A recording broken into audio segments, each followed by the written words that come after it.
ग्रह के बारे में है सर, या जुपिटर या वीनस के बारे में? ये सबके बारे में। अच्छा सर, जुपिटर बैठा सर 11th में। 11th इज मल्टीपल, मतलब मल्टीपल टेंडेंसीज है ना, वन टू मैनी। नहीं 11th मल्टीपल टेंडेंसीज नहीं है, 11th है संतुष्टि, सेटिस्फैक्शन। जब जीवन के आप तीसरे अपनी इच्छा शक्ति है वो, यानी 40 से ऊपर जब आते हैं, 45-40 के ऊपर जब आते हैं, तो संतुष्टि की भावना डेवलप होती है। वहां आपका वो वक्री होकर बैठा है, तो आपको संतुष्टि नहीं रहेगी। अब गुरु है तो एजुकेशन, नॉलेज, ज्योतिष, धर्म, अध्यात्म, आपका व्यापार, आपका प्रॉपर्टी, इनको लेके आपके अंदर असंतुष्टि रहेगी, क्योंकि वो वक्री है।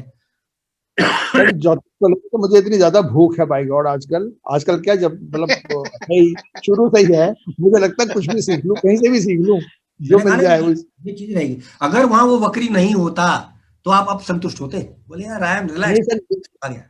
सर ये तो हो गया जुपिटर। अब क्या हो रहा है कि राहु बैठा है मेरे 8th हाउस में और उसकी चल रही है महादशा, तो उसने मुंह खोल के ना मुझे पूरी भूख दे रखी है। नहीं, राहु का अष्टम बैठना सर ऑकल्ट के लिए तो अच्छा है आपका, और हाँ बाकी के लिए अच्छा नहीं है, ऑकल्ट के लिए अच्छा है। ऑकल्ट रिसर्च के लिए बहुत अच्छा है, रिसर्च तो बहुत अच्छी देता है। सेहत के लिए थोड़ा सा खराब दे सकता है, लेकिन फिर भी मैं कहूंगा इसके लिए आप तंत्र मंत्र की तरफ मत जाइएगा, बाकी आप वैसा पढ़िए, नॉलेज, रिसर्च वगैरह। किसकी रिसर्च? तंत्र मंत्र की तरफ नहीं हूँ मैं, बस सिर्फ एजुकेशन के, मतलब ऑकल्ट, मतलब एस्ट्रोलॉजी में ही हूँ, दैट्स ऑल। वो सबसे अच्छा है सर। और मैंने कहा ना कि क्या है, देखिए आपको जब आप ज्योतिष और अध्यात्म को मैच करने लगते हैं, अभी मैं आपको एक और पोस्ट एग्जांपल देता हूँ प्रमोद जी, आपके मतलब की चीज देता हूँ। एक चीज आई है आजकल, प्रोन एक्सरसाइज में, गद्दे के बल लेट के सोइए, बढ़ाने के लिए। अब सुनिए, आप देखिए मजे को, मैंने इसको कहा ज्योतिष में जोड़ा है। ऑक्सीजन कौन सा ग्रह होता है? चंद्रमा सर,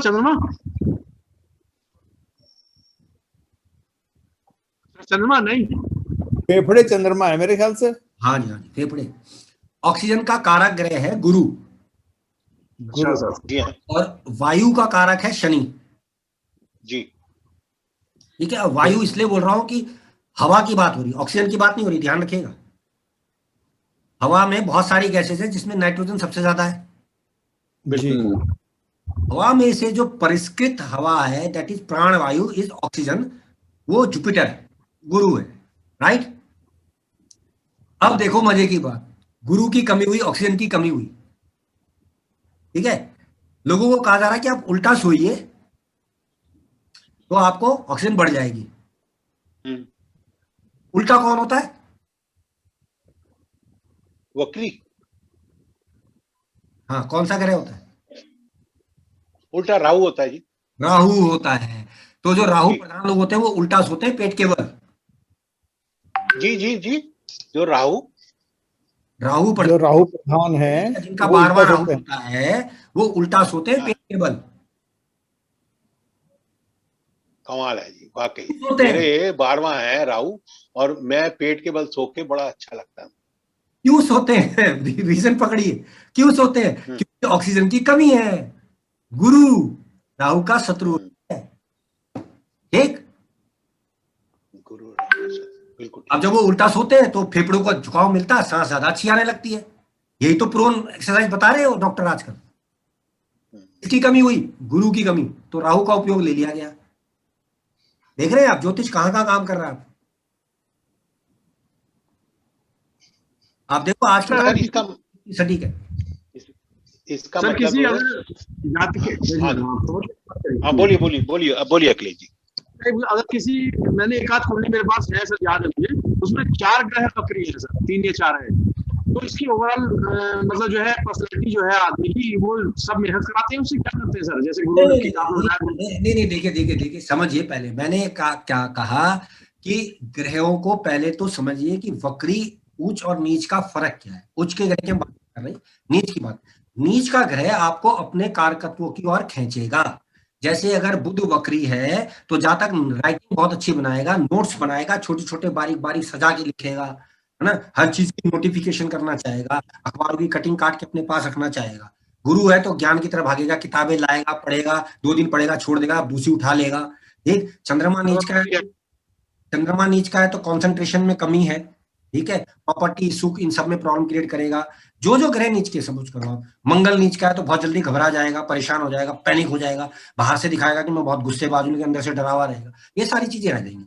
अब अगर वो वक्री है तो वक्री में कुछ इंटेंसिटी गलत या तेज हो गई, डरा तो बहुत तेजी से डरा, भिड़ा तो बहुत तेजी से भिड़ा, समझ रहे हो, पंगा लिया तो बहुत तेजी से पंगा लिया, अचानक ही चढ़ गया भाई वो, तो इस तरह की बातें दे देगा। अब 4 ग्रह वक्री, जबकि 3 ग्रह भी अगर वक्री हो जाए तो उस व्यक्ति की वजह से उसके परिवार वालों को बहुत परेशानी रहती है, क्योंकि उसके सारे कामों में कहीं ना कहीं कुछ ना कुछ अजीब बात आ गई, क्योंकि उसके ग्रह वक्री। और गलती से अगर लगन, पंचम, सप्तम वक्री हो गए तो भाई साहब पूरे परिवार की जैसी निश्चित कर देगा वो, क्योंकि उसकी वजह से सारा परेशान परिवार में आ गई, क्योंकि यार ये बंदा जो करने जाए उसी में काम उल्टा हो जाए बेचारे का। बोले शादी करने गया वहां जूते पड़ गए, पढ़ाई करने गया वहां जूते पड़ गए, मंदिर में गए वहां चोरी हो गई, मतलब हर काम में वक्रता आ गई। तो अब ऐसे में क्या करें, तो ऐसे में क्या करें कि हम उसको ये बोलते हैं कि तुम्हें वैसे ही काम करने चाहिए जिसके लिए आप डिस्टाइंड है। जैसे शनि नीच का है मान, ठीक है, तो ये तो तय है कि आदमी मेहनत बहुत करेगा। अब जो शनि नीच का होता है वो व्यक्ति आलसी होता है, उसके अंदर काम ना करने की इच्छा होती है, क्योंकि पूरे जन्म में उसने काम नहीं किया था, वो उसके दिमाग में होता है, लेकिन उसे क्योंकि नीच का है तो बहुत मेहनत करनी पड़ती है।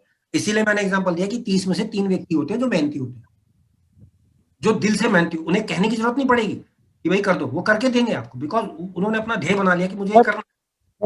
सर वो आलसी भी होते हैं और मेहनती भी होते हैं। हाँ जी।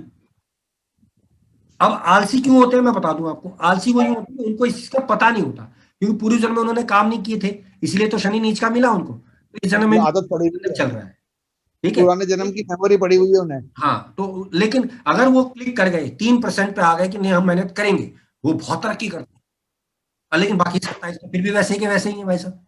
27 में से मान लो कि 7 आलसी हैं, ठीक, अब बच्चे 20।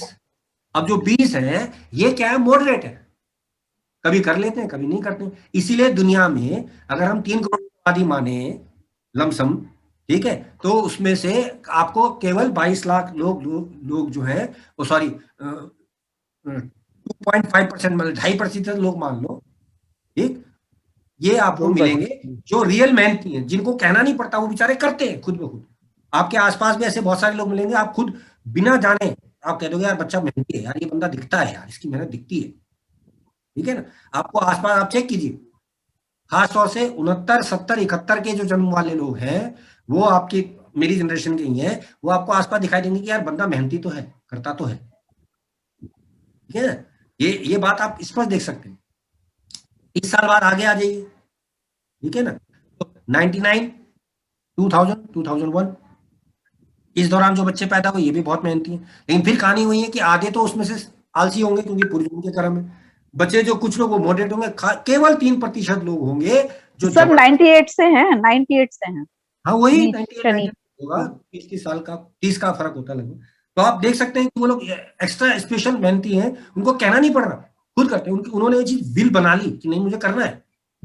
तो ऐसे लोग बहुत कम मिलेंगे आपको, जिनको आप, मैं कहता हूँ ऐसे लोगों को नौकरी पे रखिए। अगर ऐसे लोग हैं, ये लोग बहुत मेहनत करेंगे, बिना कहे मेहनत करेंगे बेचारे। लगे ही रहते हैं सर, बिल्कुल जिस काम में भी लग जाते हैं उसमें लग ही जाते हैं। शनि वक्री हो ना भाई साहब, तो व्यक्ति को नींद नहीं आती रात को बिना काम की। अगर उसका काम पड़ा है सोएगा नहीं वो, जब तक पूरा ना। नीच का, आप अपने बच्चों, ना नीच का ना हो, वक्री हो तब भी, आप अपने बच्चों में देखिए कि अगर शनि वक्री है आपके बच्चे का, तो अगर उसको होमवर्क मिल गया रात को, जब तक पूरा ना करे उसे नींद नहीं आएगी, सोएगा नहीं बच्चा। और अगर नीच का है तो बहुत ही विकट है, फिर तो कहेगा पूरा काम निपटा दूं चाहे 2 दिन लग जाए, मुझे सोऊंगा नहीं। तो इस तरह के जो लोग होते हैं ना, ये हैं जुनून, ये दुनिया बदलने वाले लोग हैं। और आपको अधिकतर बता दूं, साइंटिस्ट लोगों का शनि नीच का मिलता है, जो दिमाग से थोड़े सटके हुए होते हैं।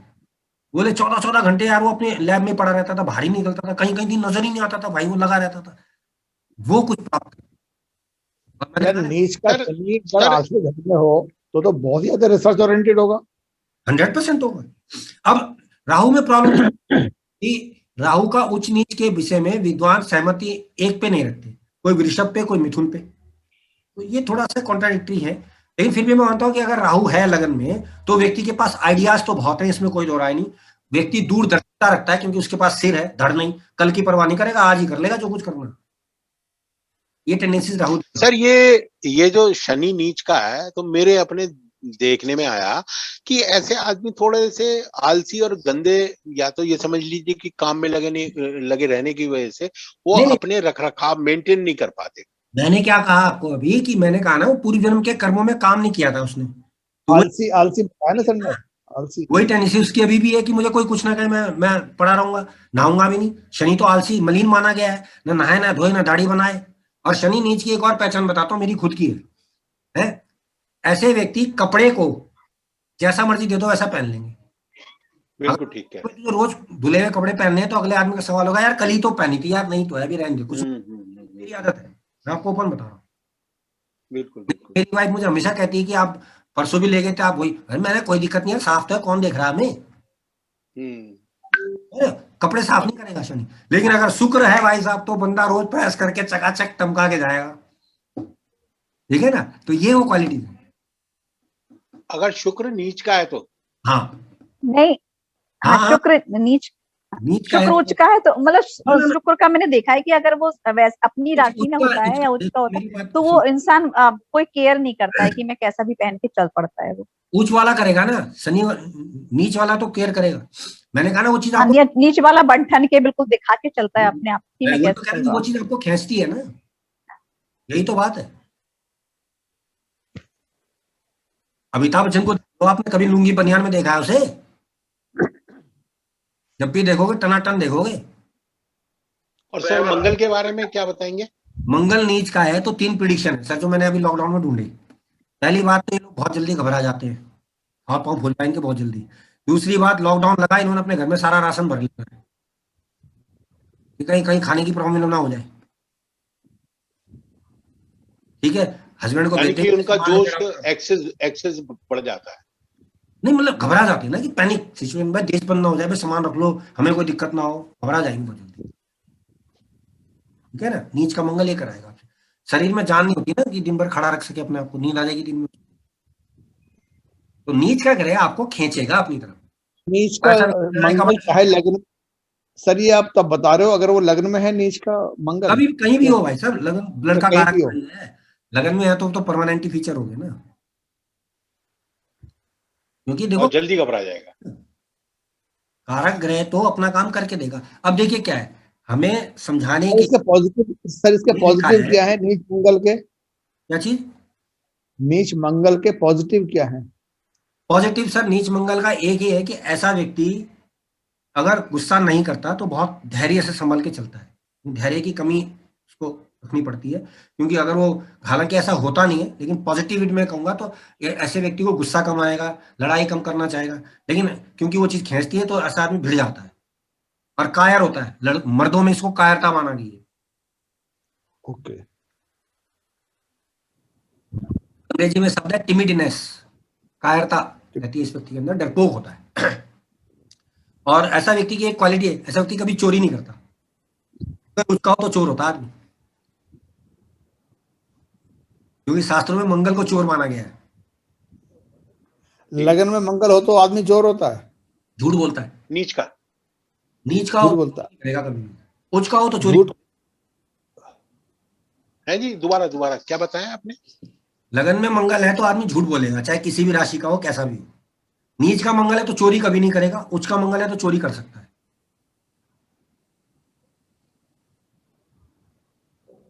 मतलब लगन में अगर मंगल है तो वो गोलीबाज होगा, एक तरह से ये कह सकते हैं। गोलीबाज तो लग्नेश से देखा जाएगा ना। नहीं, अब मैं चला गया मोदी जी की कुंडली पे। नहीं, तो इसी पे एक्सप्लेन कर देता हूं, उसका तो लग्नेश ही मंगल है महाराज। जी हाँ। बस सीधी बात है।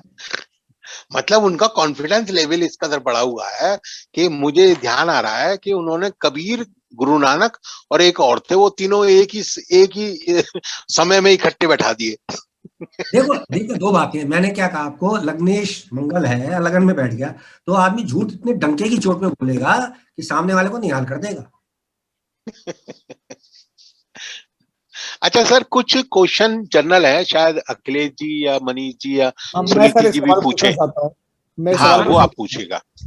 जैसे एक बार सर ने अपनी क्लास में बताया था कि अगर शनि 7वें घर में हो तो आपको बोलना चाहिए, अरे भैया कहाँ काम चल रहा है यार, मरे पड़े हैं, काम दिला दो। मतलब उसे बहुत बढ़ चढ़ के नहीं बताना चाहिए, अपने आप को ना ऐसे शो नहीं करना चाहिए कि वो बहुत संतुष्ट आदमी है। तो क्या ये शनि क्या ये मतलब और जगह के लिए भी काम करता है? नहीं, देखिए 7वां शनि बेसिकली व्यापार के घर का माना गया है ना, व्यापार के घर का शनि को यहाँ उच्च का माना गया है, मजदूर है वो, तो मजदूर जी रहेगा तभी कामयाब होगा ना, बेसिक फंडा ये है। मतलब जहाँ पे जिस घर में वो है वहां पे वो जो संकोचन दिखाना चाहिए अपने आप को। हाँ भाई, शनि मजदूर है ना बेचारा, मजदूर कहेगी जी मेरे पे बहुत सारा काम है, मैं काम नहीं कर रहा, तो उसको काम देगा, उसको रोना पड़ेगा कि भाई साहब मर रहा हूँ, भूखा, भैया कुछ दो, काम दो, तो चलेगा। शनि वहां पर बेस्ट पोजीशन में। तो अगर शनि इस तरह अगर 4th हाउस में बैठे हैं तो हम उसे ये बोले कि नहीं यार घर में तो बिल्कुल मजा नहीं आ रहा, ऐसा ऐसे बोलना चाहिए उसे क्या? नहीं, बिल्कुल बोल ऐसा सकते, बोल बिल्कुल बोल सकते। अब अगर 5वें में हो कि यार बच्चों ने बहुत दुखी कर रखा है यार, मैं पूछो अब आप शनि का मंत्र समझ गए। मतलब ये है कि जिस भाव में वो बैठा हुआ है उस भाव की तारीफ ना करें। बस अब आप मंत्र समझ गए। 11वें में बैठा तो यार दोस्तों ने बहुत दुखी कर रखा है, दोस्तों से दुखी कर रखा है यार, बैंक बैलेंस बनता ही नहीं है यार, इतनी मेहनत करता हूँ। हाँ वही। ओके, और अगर 10th में है तो यार नौकरी में बहुत दुखी हूँ मैं, तो काम से बहुत दुखी हूँ, काम तो है लेकिन काम से दुखी हुई है, परेशान। इसीलिए लाल किताब में लिखा गया है कि शनि दशम जो होता है वो बैठ के गद्दी पे खाता है, वो बैठा रहेगा, वो खुद हुक्म चलाएगा, लोगों से काम लेगा, खुद काम नहीं करेगा, अपनी अपनी टेंडेंसीज है ग्रहों की। मैंने कहा ना सर, बेसिक क्या है, हम लोगों ने ना नई नई चीजों के चक्कर में पुरानी मूल बेसिक्स को भटका दिया। हाँ, आज हम मूल भी समझ रहे हैं सर, ये हम हाँ जब आप बेसिक्स को क्लियर नहीं पकड़ते ना, अब देखिए सूर्य, आप देखो बड़ी इंटरेस्टिंग एक ट्विस्ट वाली कहानी बताता हूँ। सूर्य काल पुरुष में पंचम हाउस का मालिक है जी, ठीक है। 5वां घर मनोरंजन का है, प्रेम संबंधों का है, फिल्मों का है, संतान का है, पढ़ाई लिखाई का है, तो इन सबका मालिक होना चाहिए सूर्य आपका। जी हम मनोरंजन के लिए किसको देख रहे हैं? वीनस को। गलत हो गए ना हम लोग, पत्नी मनोरंजन के लिए थोड़ी ना, बच्चे हैं मनोरंजन के लिए, तो समझ लो मनोरंजन से मतलब क्या, मनोरंजन जो मन को अच्छा लगे, रंजन करे, ठीक है। तो बच्चे हैं ना, मन को अच्छे लगते हैं ना, किसी का भी बच्चा उठा लो आपको अच्छा लगता है, ठीक है। अब आप कहोगे जी बीवी भी अच्छी लगती है, पर वो अपनी बीवी अच्छी लगती है, दूसरे की भी बीवी तो सर किसी की भी बीवी अच्छी लग सकती है वैसे तो।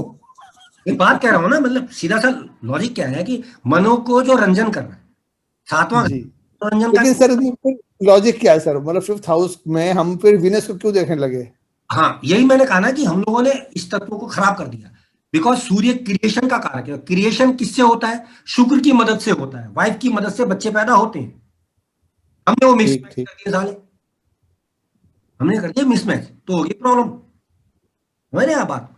अब इसीलिए 5th और 7th, इसीलिए 5th और 7th को जोड़ा गया है मंत्रों के लिए। अब आप देखो ना, सूर्य जब सप्तम गया,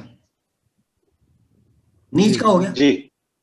मनोरंजन पत्नी में गया, नीच का हो गया, यानी पत्नी को अगर आप मनोरंजन समझ रहे हैं तो आप नीच के हो गए, यही मतलब हुआ। यही मतलब हुआ सर, सही बात है। अब आ जाओ जी, सूर्य को लगन में ले आओ, अपने पर ले आओ, बच्चे आपके पास आ गए, तो अब आप कैसे हो जाओगे? चौड़े, बोले मेरे बच्चे मेरे पास है भाई, उच्च का हूं मैं, देख लेंगे सबको हम। समझ रहे हैं आप बात को? जी, ये है सूर्य, ये मैंने सिर्फ आपको सूर्य का बताया। उच्च और नीच को आप काल पुरुष से सेट बैठा के देखो, आपको ये 2 पैरामीटर मिल जाएंगे, ठीक है। आप क्लियर देखो इस बात को कि इतनी आसानी से आपको चीज समझ में आ गई कि भाई देखो, मनोरंजन पत्नी में गया, लेकिन मेरे पास आया, बहुत बढ़िया, बच्चे मेरे पास आए, मनोरंजन है, मैं बड़ा खुश, लेकिन पत्नी में गया तो नीच का हो गया।